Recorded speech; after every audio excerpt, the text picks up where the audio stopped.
The news cycle explodes as a surprise attack in Langley sends shockwaves across the globe. For most of the world, it's a moment of geopolitical reckoning. But in Ouagadougou, something else unfolds, something far more personal, almost surreal. Ibrahim Traoré, the transitional president of Burkina Faso, is not only monitoring intelligence briefings and coordinating with regional allies, he's repeatedly refreshing his screen, scanning one name. Cristiano Ronaldo. Yes, the football legend. The 5-time Ballon d'Or winner. Not a politician, not a military strategist, but a global symbol, an icon with more influence than most world leaders. And Ibrahim Traoré, a soldier turned statesman, waits. It starts subtly. After news of the Langley incident breaks, described as a sudden high-precision strike that has left American intelligence scrambling, global figures begin to weigh in. Prime ministers, UN envoys, military analysts, activists, and celebrities, actors, influencers, musicians, tweets flood in, Instagram stories turn monochrome, hashtags form and trend. But there's silence from Ronaldo. Traoré, known for his strong Pan-African rhetoric and his composed presence, finds himself unusually fixated. It's not that he expects Cristiano Ronaldo to condemn the attack with the nuance of a geopolitical analyst. It's something deeper, something symbolic. Sources close to the presidential palace describe him pacing, checking, then rechecking. Aides whisper, unsure whether to bring him the latest situation reports from the Sahel. Because his eyes are locked on a screen, he's logged into multiple platforms. X, Instagram, Threads, even Facebook. He's not the only one waiting. Across West Africa, fans of Ronaldo have noticed. The man who has spoken on issues from child welfare to natural disasters is silent on Langley. Conspiracies begin to grow in Telegram channels and WhatsApp groups. Has Ronaldo been told to stay quiet?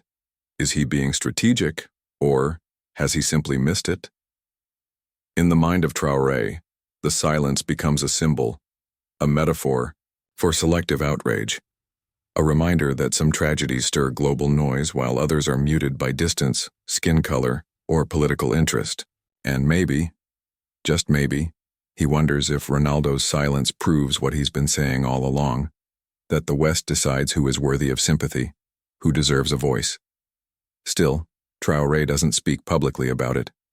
Not directly, but in a brief press conference about international reactions, he says something offhand. We wait for those who speak when it is convenient, but are absent when truth feels expensive. Reporters raise eyebrows.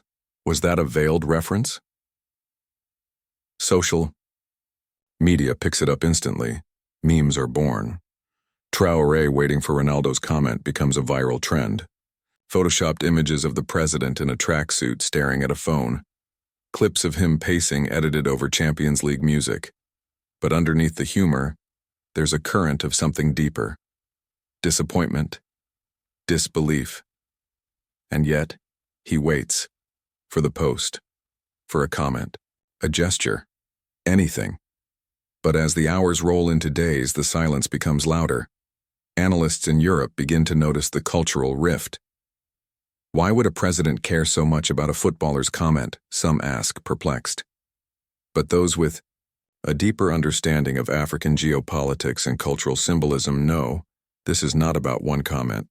It's about power. It's about who gets to speak and who gets to be heard. It's about a leader who fights not just militaries but invisibility. As of now, Ronaldo has still said nothing. No tweet, no story, not even a liked post. Ibrahim Traoré continues leading a nation in transition, balancing diplomacy, national security, and the rising expectations of a continent waking up to its own power. But every now and then, so say the insiders, he still checks. Not because he needs Ronaldo's validation, but because silence, too, is a message. And this time, it echoes louder than words.